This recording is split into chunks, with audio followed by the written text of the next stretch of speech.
مساء النور، مساء الورد على خوتي وخواتاتي العزازات. كنتمنى يلقاكم الفيديو ديال اليوم باحسن الحال والاحوال ان شاء الله. نبداو على بركه الله. اللهم صل وسلم وبارك على سيدنا محمد وعلى ال سيدنا محمد، كما صليت وباركت على سيدنا ابراهيم وعلى ال سيدنا ابراهيم في العالم انك حميد مجيد. خوتي سمحوا لي بزاف على هاد التعطال، كنت مريضه، طلع لي السكر من رمضان. يعني درت فيديو في 10 ايام الاولى ديال رمضان، ولكن في رمضان 20 يوم الاخرى كان طالع ليا السكر بزاف، ما قدرتش يعني نركز. سمحوا لي بزاف على التعطال. القصه ديال اليوم قصه واقعيه، وكنتمنى يستفد منها الجميع. وان شاء الله، وكان نتمنى هاد السيده راه كتطلبني من 10 ايام الاولى ديال رمضان، وهي كتقول لي ندوز هاد القصه هادي ندوزها، ولكن ما كنتش مركزه، كنت مريضه. هادشي علاش كنتمنى تسمحي لي اختي على التعطال ديال هاد القصه، ولكن ما دوزت حتى قصه من قبل ديالك باش يبقى فيك الحال. كنت عيانه، ودابا اللي وليت شويه الحمد لله راني جيت نفتي القصه ديالك على الناس، وهما غيعلقوا، غيديروا في التعاليق، غيجاوبوك في التعاليق بان هاد يعني بنادم اللي دار الخير راه غيرجع ليه بالخير. القصه بلا ما نطول عليكم اخوتي، القصه ديال واحد الحاجه. هاد الحاجه كانت كتخلص من، يعني كان راجلها خدام في المخزن، وكتخلص غير واحد البركه ديال شحال غنقول لكم، 2500 درهم اللي كتشد شهريا. يعني 2500 درهم راكم عارفين يلا تكافى مع راسها. ولكن هي كانت دايره واحد البروغرام في راسها، كانت اصلا كتصلي الاثنين والخميس، على قد ما قالت كانت الاثنين والخميس ديما كتصومهم، وكانت كتمشي كتجلس مع العيالات وكتجمع معاهم.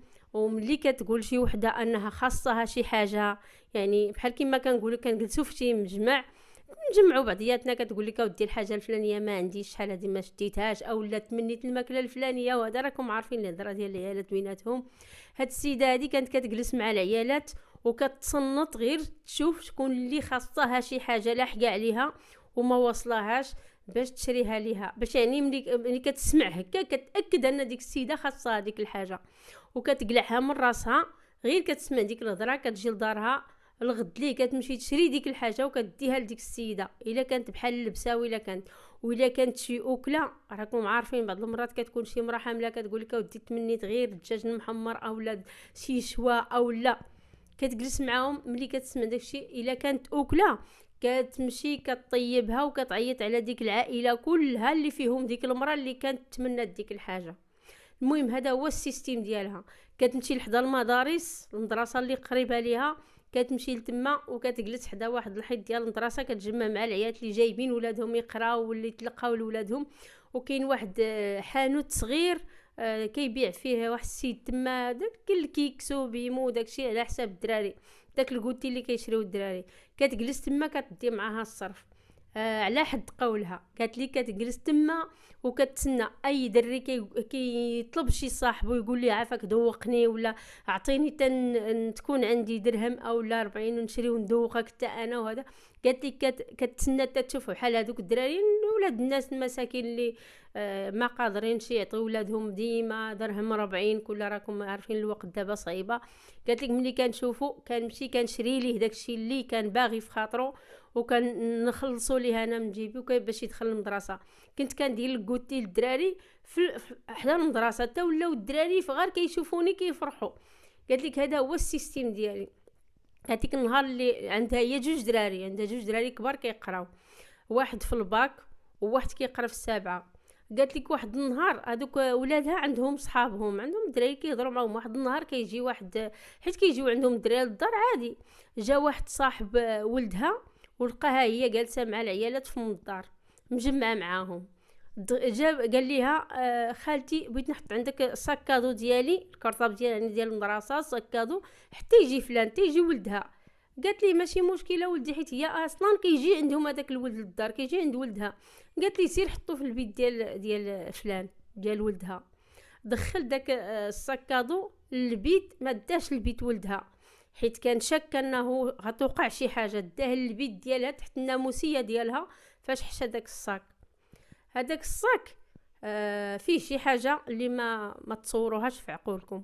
المهم السيده مجمعه مع العيالات كعادي، حتى وقفوا عليها البوليس، قالوا ليها بينا نفتشوا الدار. راه كاينه شي حاجه عندك جابها ولدك. او هي دخلوا البوليس، قالت لهم دخلوا انا ما عندي حتى حاجه. دخلوا فتشوا، لقاو داك السكادو تحت بيت النعاس ديالها فيه الحشيش، فيه الحشيش. هي ما عرفوا ولادها ما كيستعملوش داك الشيء، ولكن اشنو غادي؟ قالت لهم اودي انا جا عندي صاحب ولدي قال لي جاب يعني بالمحفظه ديالو العزبه ديال المدرسه، قال لي راه بغيت نخلي عندك المحفظه حتى يجي فلان، راه قال لي ديها للدار باش نمشيو نلعبوا الكره. المهم قالت لي انا قلت ليه دخل وحطها، ولكن انا قلت ليه حطها في بيت الدري، ما قلتليش حطها تما وانا ما دخلتش كاع. من ديك الساعه اللي دخل الدري راه ما دخلتش. وها العيالات نيت راه يكونوا شهود جالسين معانا، جالسين معايا مجمعين معايا ياك.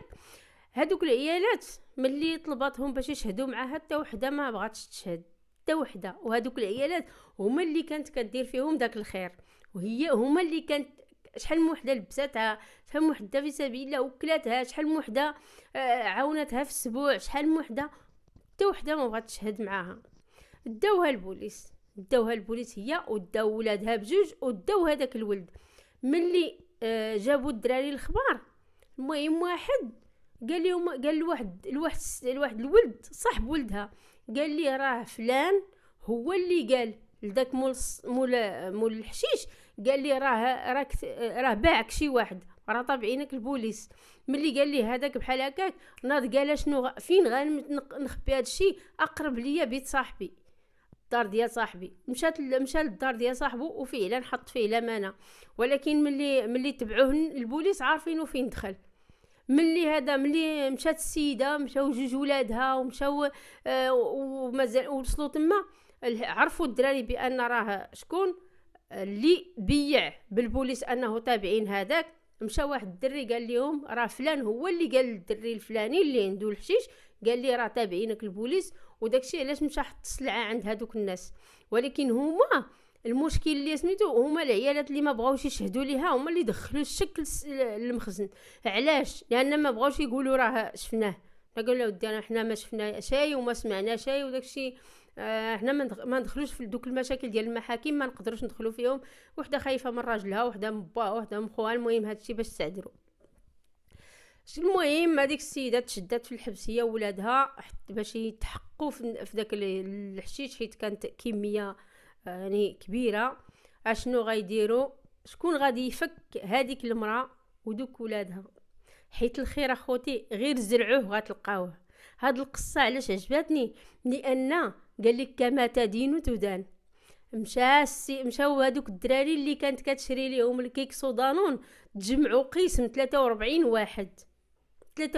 واحد قسم كامل، جمعوا بعضياتهم قالوا امي الحاجه مشات للحبس، وها علاش مشات، وحنا عارفينها واش ما دارت حتى شي حاجه. عرفنا هذاك السيد واش هو كيبيع الحشيش ديما، وولادها عرفناهم ما عمرهم دخلوا لهاد البيعه والشريه.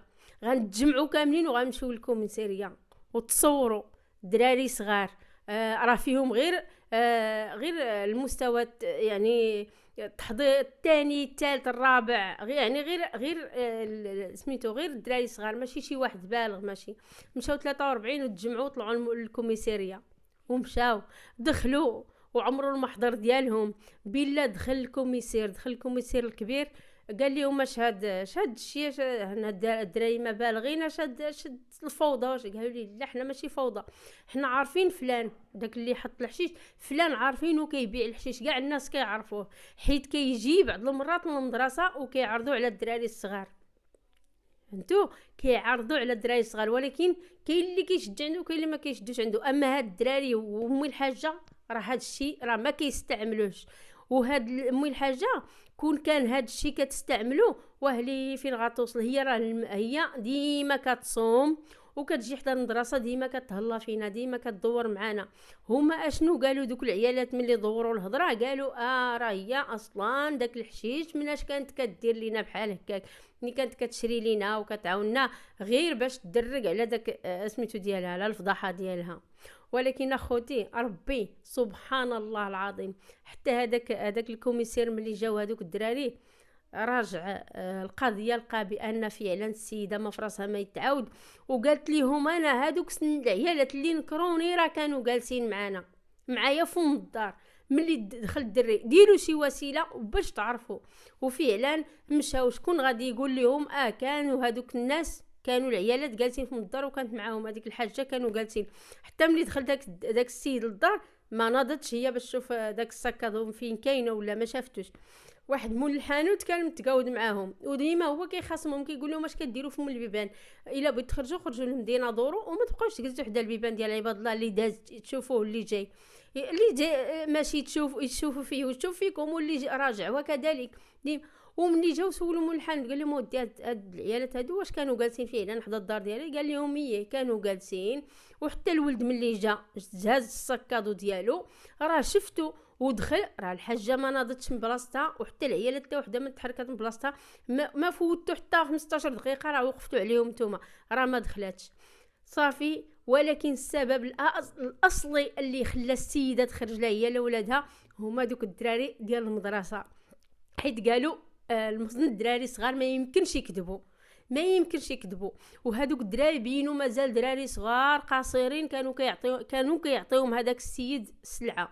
وفعلا ملي شدوا داك السيد دخلوا عنده المزيرو وقال لهم قال لهم ام الحاجه ما فراسها ما يتعاود، ولادها ما فراسهم ما يتعاود، انا فلان هو اللي قال لي راه البوليس تابعينك. والطريقه اللي لقيت هو ان الحاجه الحين هي كتثق فيا كندخل عند ولدها وحطيت ليها الامانه وخبيتها تما، قلت انا حتى الا مشيتو بيت النعاس ديالها ما غتقلبوش، وانا حطيت الامانه. الحاجه راه ما دارت حتى حاجه، وكاد الحاجه بقى فيها الحال بزاف وقالت لي عمري ما غادي ندير خير في شي امراه، عمري ما غادي نرحم شي امراه الا الدراري الصغار الصبيان، عمري ما غنشد عليهم يدي فيما كانت شي مدرسه، فيما كانت شي البلاصه شي راود، فيما كان غادي نمشي داكشي اللي قسم الله غادي نديه لهم ونعطيه لهم ونفرقوا لهم لوجه الله. العيالات عمري شي مازال غنجلس مع وحده وما عمري غندخل حتى وحده، حيت اخوتي اللي دار الخير راه ما عمر سيدي ربي غيتخلى عليه. وكنتمنى القصه تعجبكم، وكنتمنى تشجعوا هاد المراه حيت راه حطموها العيالات وخلاوها انها تراجع على شحال ديال المسائل كانت كعاودت ليا كديرهم، يعني شحال ديال الاحسان كانت كدير وشحال ديال الصدقات وشحال راه غير باش تطعم راه حامله وتتمنى تاكل الطعام وتجي انت طيب الطعام وتقاد وتعيط ليها وتجي تفاجئها انا تدخل وتاكل ديك الماكله اللي هي تمنات، راه شي بلاصه راه بلاصتك في الجنه، راه شي حاجه ما كتصورش. ولكن هاد العيالات هرسوا هاد السيده وقالت لي عافاك عاودي هاد القصه نشوف واش انا غلطت ملي خليت الولد يدخل يحط الكرطاب ديالو في الدار، واش انا اشنو ذنبي، واش انا قالت لك انا حطموني ما بقيتش قادره ندير الخير، دابا الصبيان هما اللي فاش غندير الخير. وكنتمنى هاد القصه تعجبكم، وكنتمنى تسمحوا لي بزاف الا تعطلت عليكم في التسجيل، وكنتمنى ما تنساونيش من لي لايكات ديالكم والتعاليق ديالكم الزوينه، لان هما اللي كيشجعوني وكيزحفوني باش نزيد القدام. وكنتمنى ترفعوا الجرس اللي كيتفرج وما دارش الاشتراك يدير الاشتراك، حقكم في الجنه، الله يحفظكم والله يطول ليا في عمركم. وكنتمنى تسمحوا لي بزاف، كنعتذر على التعطال ديال الفيديوهات. شكرا لكم وامسيه سعيده.